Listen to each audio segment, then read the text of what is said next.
Our hearts are breaking for you and your community today, but I do want to go back a little bit because when I first saw that the Eaton fire had broken out, I immediately thought of you because that was the community you live in.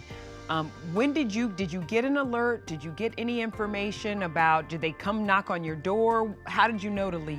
I was heading out to dinner from my house and I could see up in the mountain just a small little glow.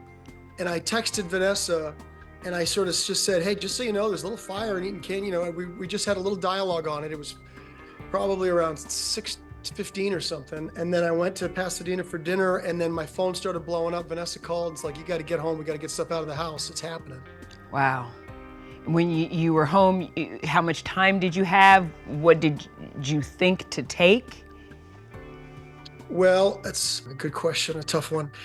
Because somewhere in my heart, I didn't really believe that the house was going to burn. You know what I mean? Like we were 30 houses from the edge of the mountains, even though. So we grabbed passports and birth certificates, and we got all the I got all the photo albums that I could get out of there. I unfortunately left some really valuable ones where the kids were very, very young, and film that you can't replace. But I grabbed my dog's ashes. I grabbed a stuffed animal of my daughter's. Lucas was in England. My son's in England studying, so he has a lot of his really valuable stuff with him. And that was it. That was it. So obviously, I feel like if I really thought that the house was going down, I would have grabbed so much. When did you learn that your house didn't survive? So I'm staying here in Pasadena with Vanessa in our apartment here, and she woke me up at 5 a.m.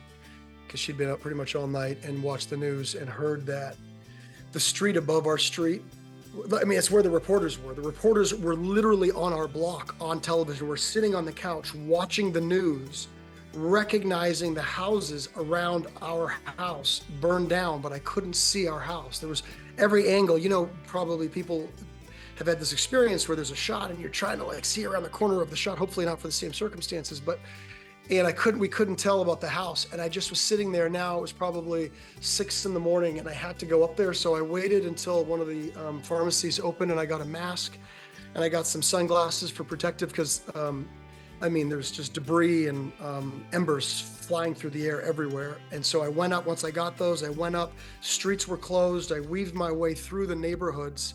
And I have video of what that's like. Looks like a war zone. But even through those neighborhoods, there was obviously sporadic homes decimated and burning, but several that were spared. So I had hope. And then I made it up into our area through the down power lines, and whatever I'm saying, you can't imagine. It was worse, just houses burning everywhere, and made it onto our street. And Nischelle, as soon as I got on our street, there was nothing.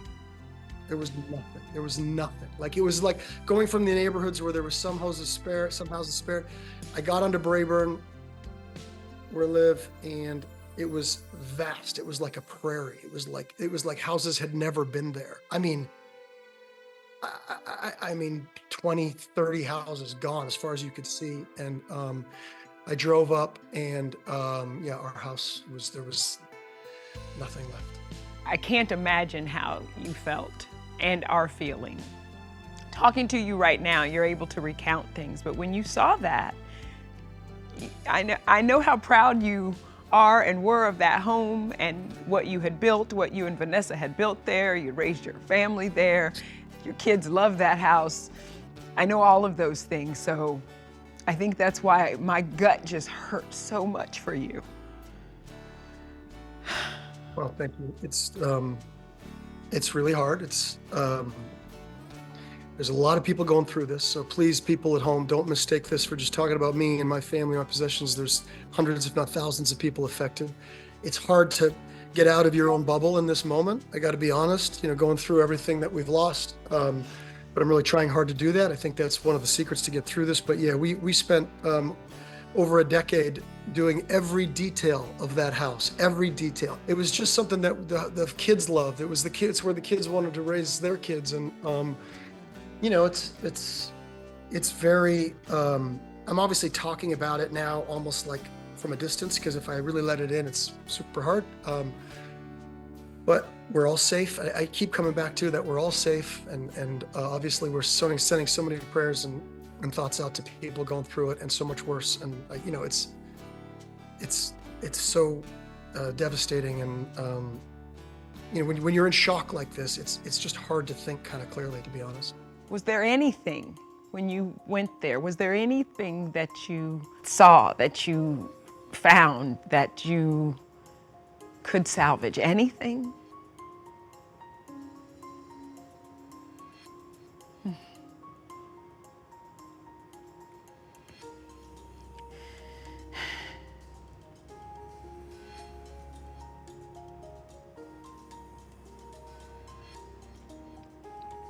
No, it was all gone.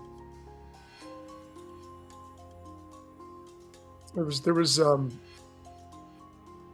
was really, really decimated. There's nothing there. It's like less than nothing. It's just all burnt to just ashes. You are one of the most level-headed and calm and kind and loving people I know. If there is any time for you to let it out, it's now.